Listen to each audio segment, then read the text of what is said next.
Salat.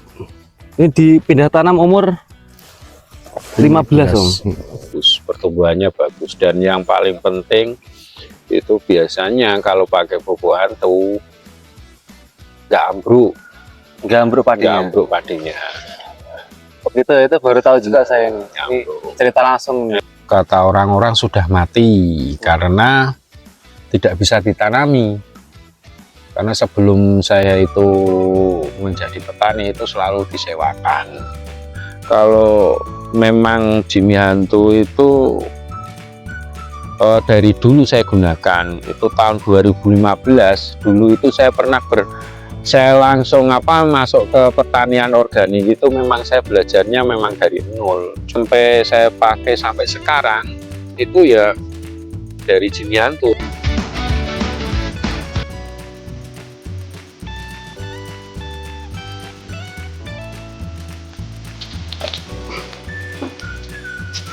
Nah teman-teman, sekarang saya berada di lahan Om Birin. Beliau ada petani di desa Pegandon, Kecamatan Pegandon, Kabupaten Kendal. Nah, beliau ini sudah bertani organik selama bertahun-tahun, dan beliau pernah bercerita kalau lahannya itu pernah mengalami degradasi. Degradasi adalah ketika tanah itu sudah tidak bisa lagi tanami, ketika tanami padi dia mati, kita tanami jagung dia tidak tumbuh, dan semuanya itu tidak bisa ditanami, dan akhirnya beliau berpindah kepada organik.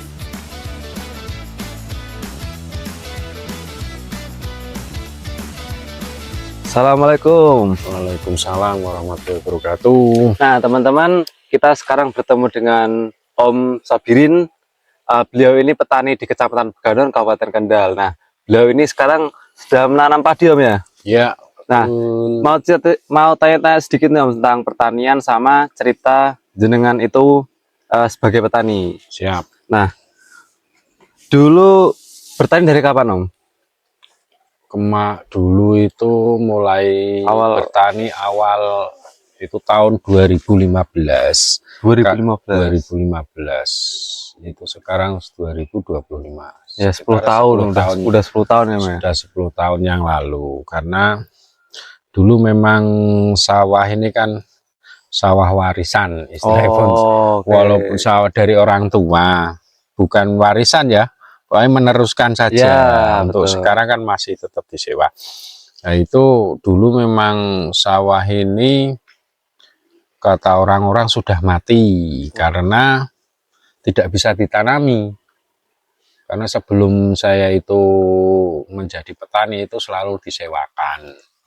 Dengan disewakan itu kan pemupukan kimia jor-joran. Iya, itu semuanya masuk, akhirnya sampai sawah ini tidak laku istilahnya. Asli orang nggak mau lagi sewa lagi. Karena apa, kalau ditanami tanamannya mati. Itu katanya tanahnya mati, nggak mau. Kalau umpamanya mau pun dengan sangat murah itu harganya. Akhirnya ya udah tak tanami sendiri dengan dengan organik. Karena memang dari awal memang saya suka berorganik. Ya itu entah dari pertama kali minta tetangga yang punya ternak kambing, kotoran hewan, terus dari ayam, itu kohenya ayam petelur yang ada di Bukit Kandang-kandang Wonosari sebelah selatan itu kan ada. Dari kumpulkan sedikit, terus jadikan kompos, terus akhirnya kita aplikasikan. Tapi kan kendalanya itu kalau kompos yang berbahan dari hewan pemakan rumput itu biasanya akan tumbuh lagi rumput. Ya pertama kali ya enggak apa-apa, karena itu kan menandakan tanah itu menjadi subur, enggak masalah. Akhirnya sampai sekarang pun bisa dilihat, insya Allah, maksudnya tanaman ini tanahnya sudah agak mulai pulih, karena saya juga belum full organik sih. Karena saya juga pernah mencoba itu full organik, tapi hasilnya memang kurang. Maksudnya karena memang masa transisi itu memang butuh istilahnya Injek lagi. Sekitar 3 tahunan lah kalau mau full organik. Tapi itu saya pernah coba full organik dari pertama, tapi hasilnya kurang maksimal. Akhirnya yuk di barnya itu karena masa transisi, akhirnya tetap setiap tanam itu ya langsung saya kasih organik walaupun dengan kimia. Oke. Itu sempat kendalanya juga kalau tanaman saya tanami itu biasanya rumputnya banyak. Akhirnya dari itu saya kurangi untuk yang pemakan rumput, tapi yang banyakin yang dari contohnya kotoran ayam. Iya. Kotoran ayam kan dari Katul. Nah, katul konsentrat itu kan lumayan bagus ini. Dan ini pun belum masuk, kimianya belum masuk. Ini belum masuk ini, Om? Belum masuk. Ini udah umur berapa ini, Om, sekarang, Om? Umur 8 hari. 8 hari. Nah. Wah, udah seger banget ya, guys ya. Biasanya kalau pindah tanam itu dia akan layu kuning. Ini udah kembali lagi. Padahal belum dipupuk sama sekali nih. Nah, ini belum kelihatannya setelah tanam itu enggak layu karena ini memang istilahnya pun tanam muda. Oh, pindah tanam muda. Pindah tanam muda. Duit berapa ini, Om? Itu umur sekitar 15 harian. 15 hari. Wow. 15 hari itu sebenarnya ya bagus. Cuma kan kendalanya kalau kita nggak hati-hati ya itu patah dia. Satu patah, kedua itu biasanya penyakitnya banyak.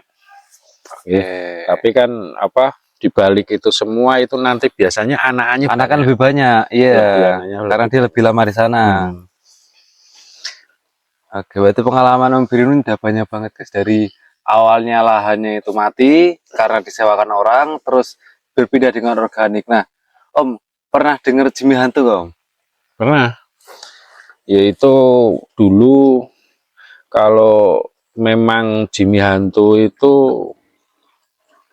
dari dulu saya gunakan, itu tahun 2015. Dulu itu saya pernah saya langsung masuk ke pertanian organik itu memang saya belajarnya memang dari nol. Cuma saya itu suka aja pokoknya organik. Ya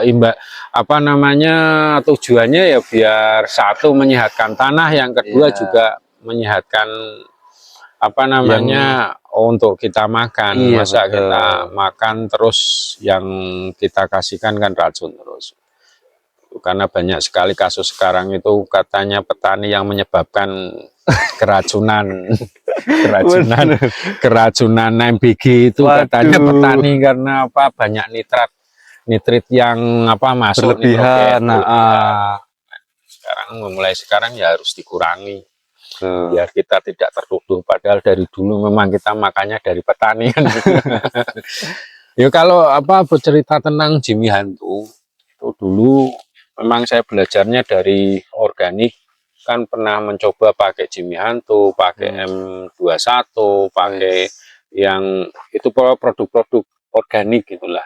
Saya coba terus. Tapi yang sampai saya pakai sampai sekarang itu ya dari Jimmy Hantu, dari dulu awalnya yang warnanya itu cair tapi tidak kental. Ya.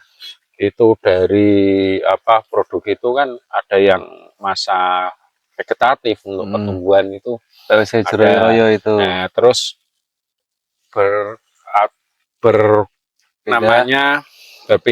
maksudnya berpindah dari yang cair itu kan kental, yang putih itu saya nggak tahu, pokoknya bagus lah produknya. Kalau saya pernah mencoba itu dari tanaman padi juga pernah. Dari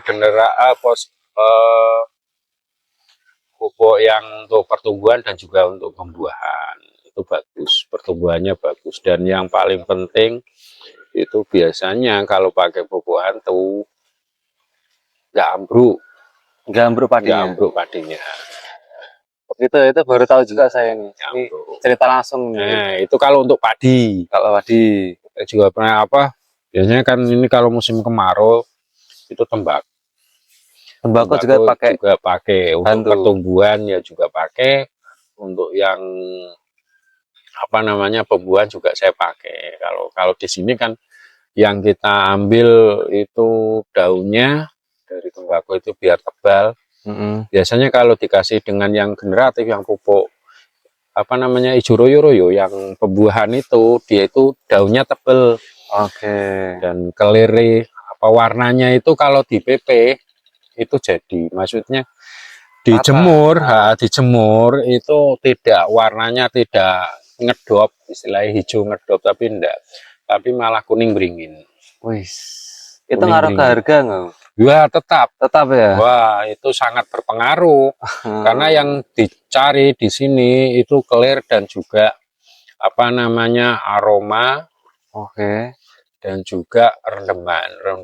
Rendeman itu ya itu berat bersihnya. Kalau umpamanya biasanya kalau nggak dipakai itu dijemur, berat bersihnya itu pasti berkurang. Tapi kalau apa namanya rendemannya bagus, itu kan daunnya tebel, istilahnya minyak dari atsirinya dari tembakau itu kan enggak turun, bobotnya tambah.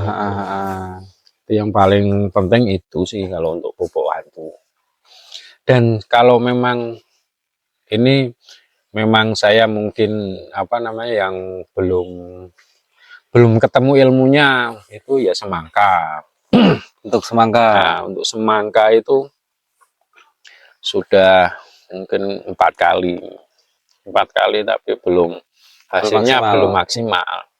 Ya satu memang masih belajar, kedua itu ada kendala air, ketiga itu masalah perawatan, yang keempat itu karena hama tikus.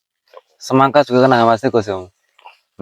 Dari batangnya, dari buahnya, apalagi pentil masuk semua, itu dimakan sama tikus. Itu kalau apanya dari memang kalau semangka saya awal masih saya campur itu, kalau untuk semprot juga pernah, terus untuk kocornya juga saya pernah, untuk vegetatifnya. Kalau pembuahannya saya cukup semprot, pakai semprot dari daunnya.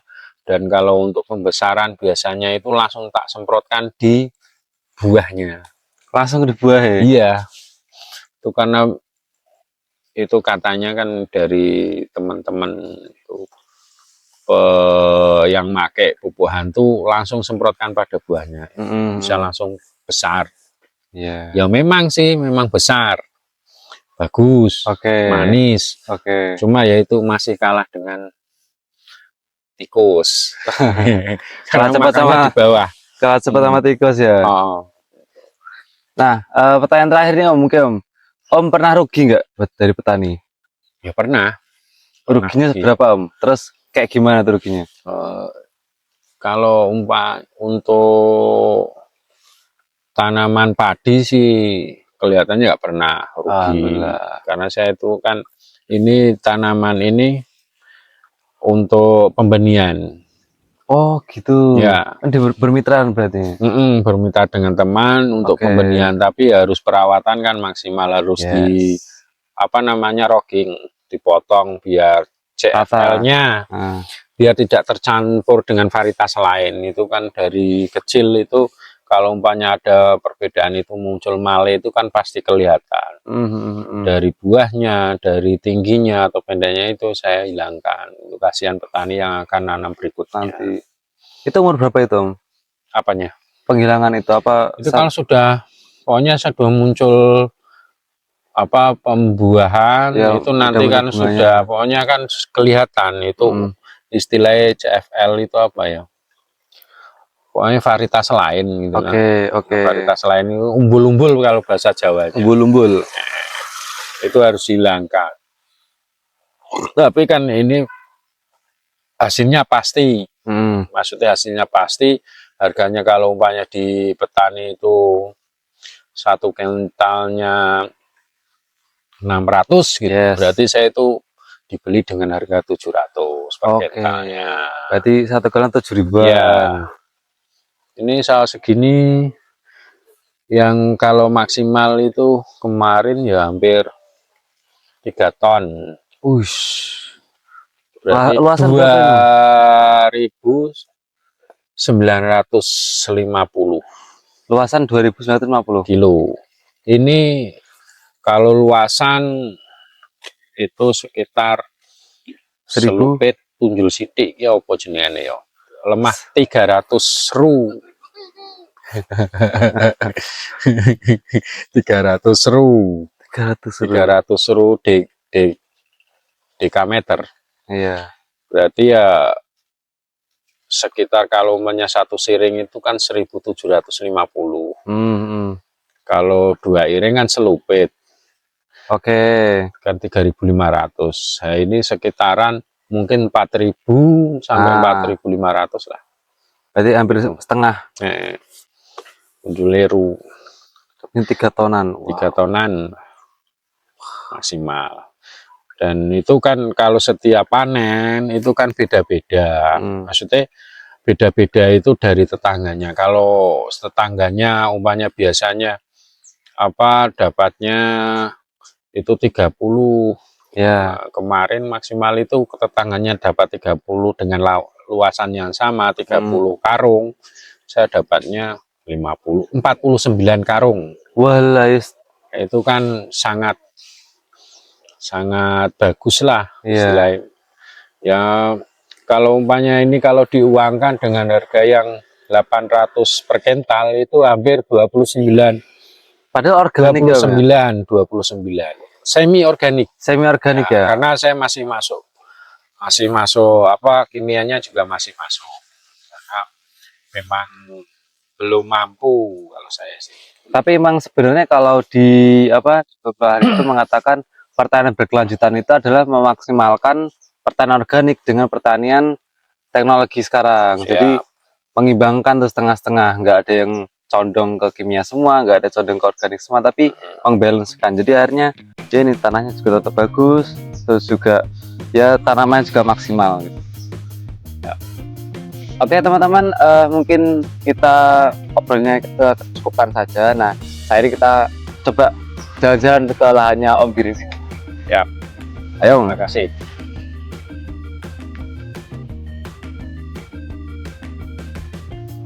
Oke, sekarang kita lagi jalan-jalan di lahannya Om Birin. Ini belum dipupuk sama sekali, umurnya 8 hari. Mas, bos. ini juga sampingnya ada semangka ya.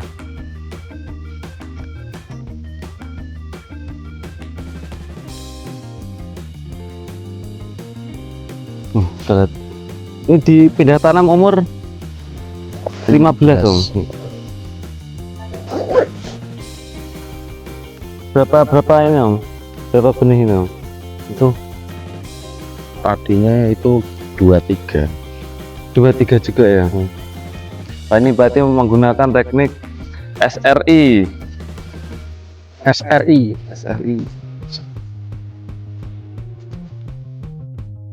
Nah, segitu aja tuh video hari ini. Nantikan video saya bersama banyak petani nanti. Dan terima kasih sudah menonton video sampai akhir dan see you next time.